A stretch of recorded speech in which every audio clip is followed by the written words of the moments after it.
গতকাল এসেছিল পাকিস্তানের টপ ফেমাস একজন সিঙ্গার, তার নাম হচ্ছে আতিফ আসলাম।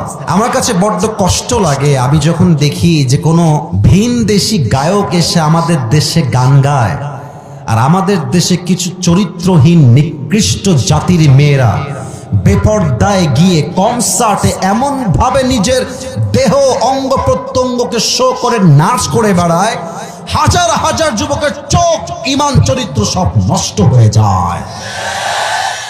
আচ্ছা, আপনি একটু ভাবেন তো, এই যে মেয়েটা আজকে রাত 1টার সময় 12টার সময় কনসার্টে গিয়ে গান করছে, নাচতেছে, এই কি কোনোদিন বিয়ে হবে না?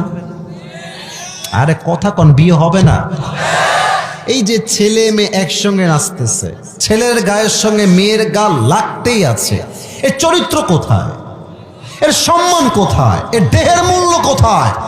আজকালকার মেয়েদের কাছে তার দেহ এবং সতীত্ব এতটা সস্তা হয়ে গেছে, মনে হয় চায়ের দামের মতো সতীত্ব বিক্রি হয়ে যাচ্ছে যুবক ভাইয়ার আজকে।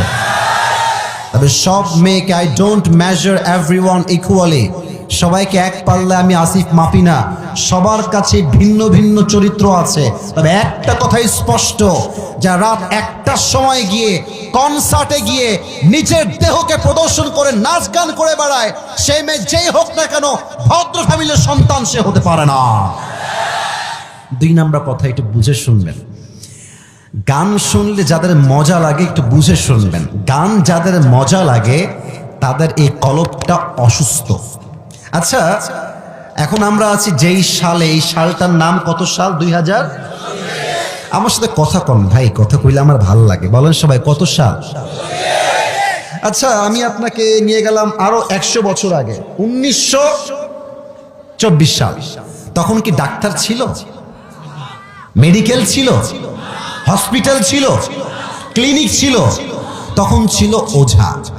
ওঝার কাছে কেউ যদি এসে বলতো যে স্যার আমাকে সাপে কেটেছে, ওঝা মরিচ আর লবণ বাটতেন, বেটে একটা প্লেটে রাখতেন আর বলতেন তোমার জিহবাটা বের কর।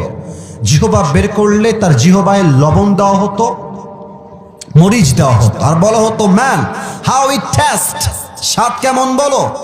তো সে যদি বলতো যে স্যার স্বাদটা আমার কাছে পাইনসা পাইনসা লাগে, তখন ওঝা বুঝে ফেলতেন যে তাকে একটা বিষাক্ত সাপে ছোবল দিয়ে